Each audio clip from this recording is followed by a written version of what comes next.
Now that movie set down there, I don't know what they're making.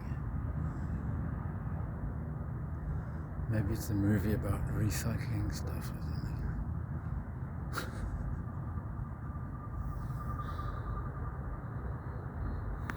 Oh, it's so good to see the sun.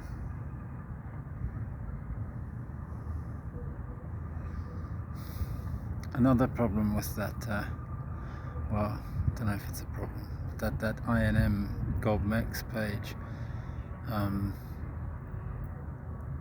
it doesn't mention that there's an INM office here in Tecate.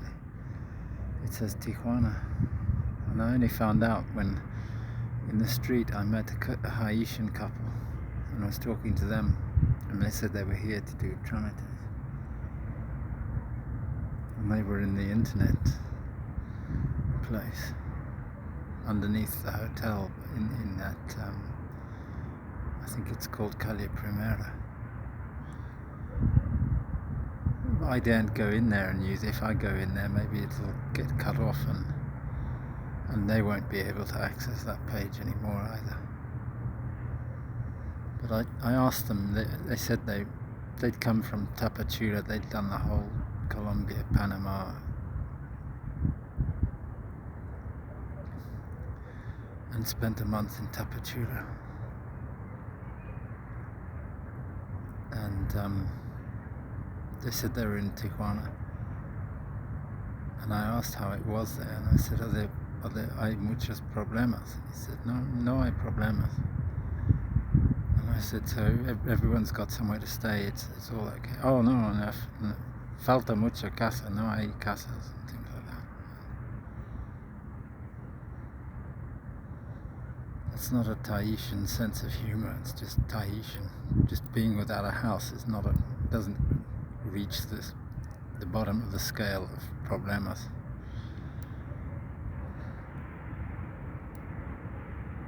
Something else I learned today was that a lot of the migrants are can be kidnapped, because people know that they are in contact. Most of the migrants have good connections with people at either end in the United States where they're going, and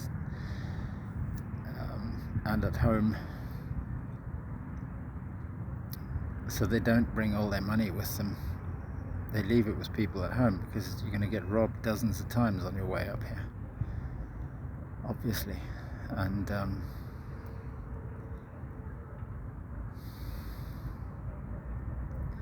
maybe you're even going to be robbed by your own bank. I saw somebody, and some Tahitians who'd come from Chile, and their Chilean bank account, they'd withdrawn cash from the HSBC branch in Tijuana, no, in Tapachula. They'd withdrawn money, and the machine hadn't produced the cash. They'd given them a receipt and didn't give them the money. But with their foreign credit card from their Chilean bank, when they went to make a claim against the HSBC branch, because it was that HSBC branch's machine that didn't dispense the cash, that HSBC branch just wouldn't even talk to them. It said you have to go through your credit card holder. So when they were trying to contact through their credit card holder, they couldn't get through on the internet. Without proper internet sovereignty and internet security,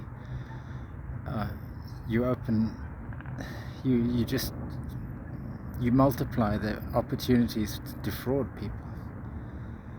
You create whole new crimes. You create whole new systems of theft,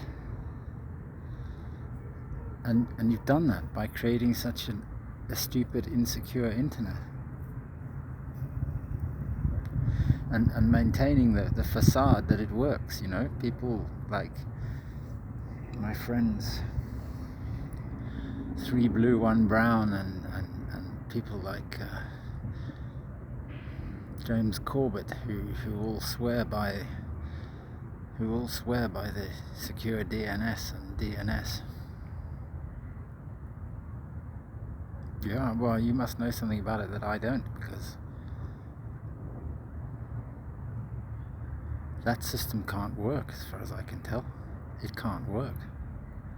No system that doesn't require some network knowledge of the user is going to work. It's going to be secure. The network has to know the person has to know the network before the device connects. So you buy a new device, both the network and the person need to authenticate at the same time.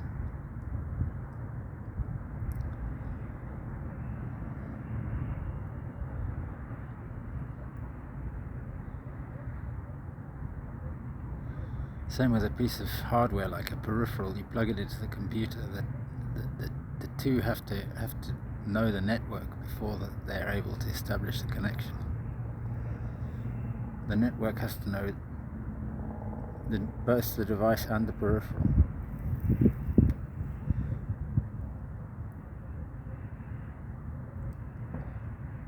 And you can verify hardware like that. You can sort all that stuff out.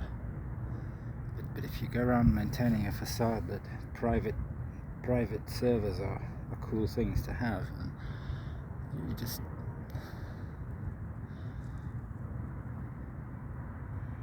everything you say after that is rubbish.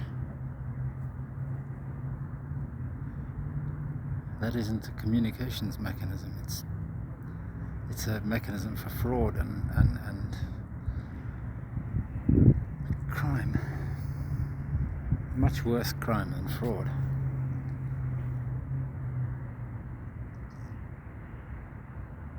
Imagine you're Haitian illegal migrant in Mexico and you're kidnapped. I mean, God. And nobody even knows who these people are. Right? There's no register. They don't bother even picking the bodies out of the river in Panama. And that Panamanian migration police, they work for the United States.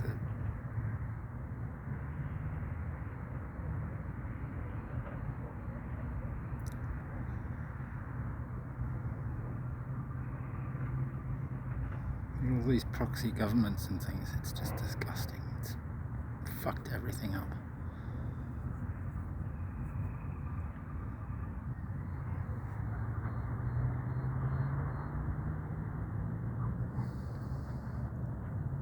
I actually think cloudy days are much more interesting than sunny days.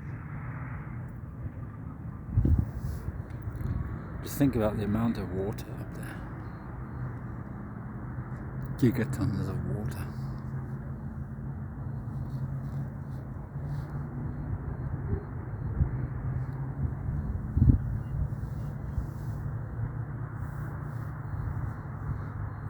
I saw that cloud on Mars. That was impressive. It was computer graphic rendered because otherwise it's invisible.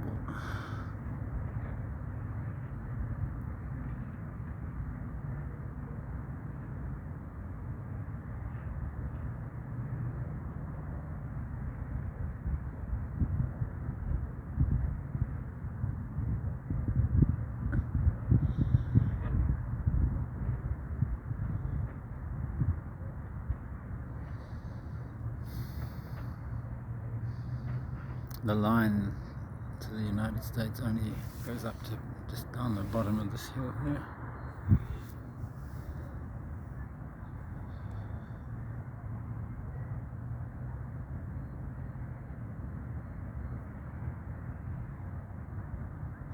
That beeping is from that box.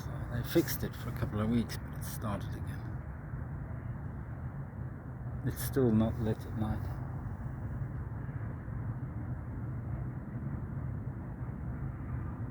But just imagine a Learjet.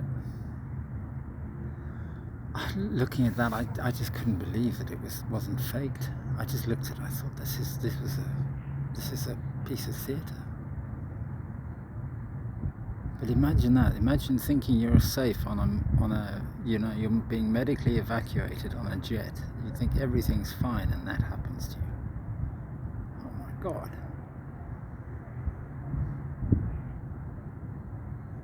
Must have been a huge fireball.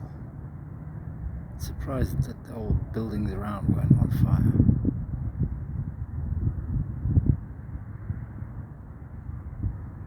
But imagine that thing coming over here and then just ploughing into that. And these houses here aren't built the same. They're much closer together for a start.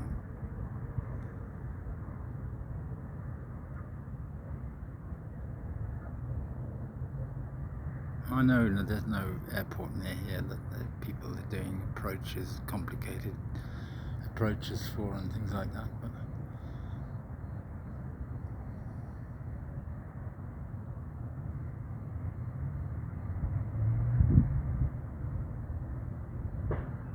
they know that there's the lights up here don't work.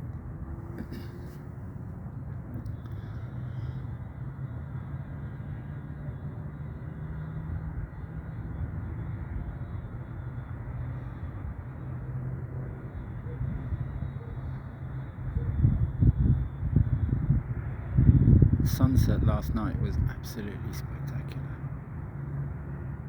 It's going to be even better tonight.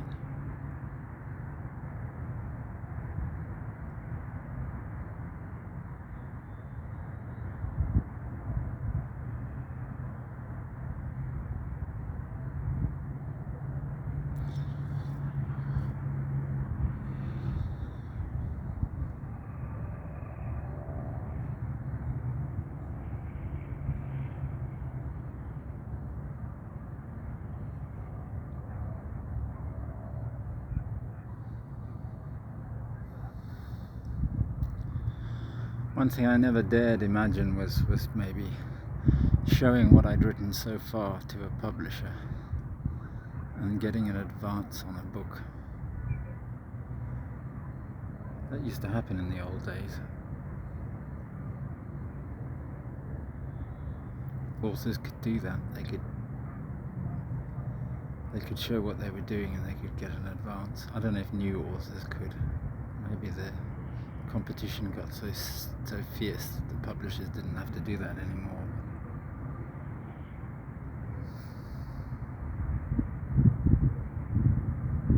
The reason I wrote so chaotically and was because I was always on the threat of being at the end of my resources. Always. And then even after they did run out, I just carried on. It didn't get it got less chaotic actually. I got a bit more focused in the end of 2012 and January 2013. And then I got to Rosa Maria's and I got on the internet and all hell broke loose.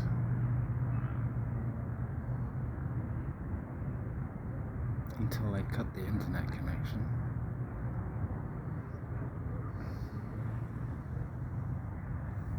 Oh, flock of birds.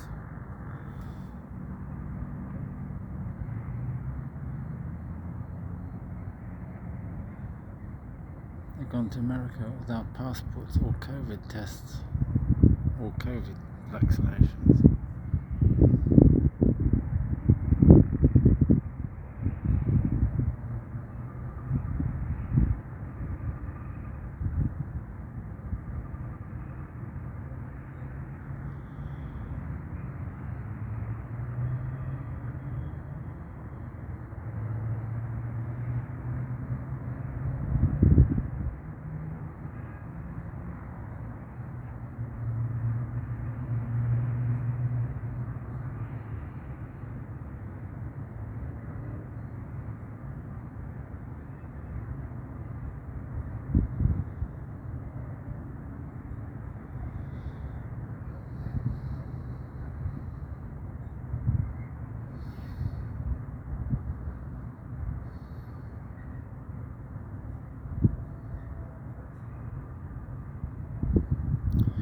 One of those smoke plumes is from a pizzeria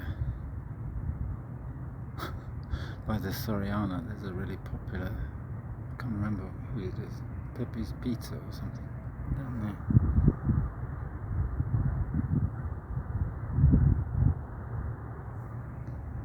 I'm going to stop here. I don't know how much memory I've got.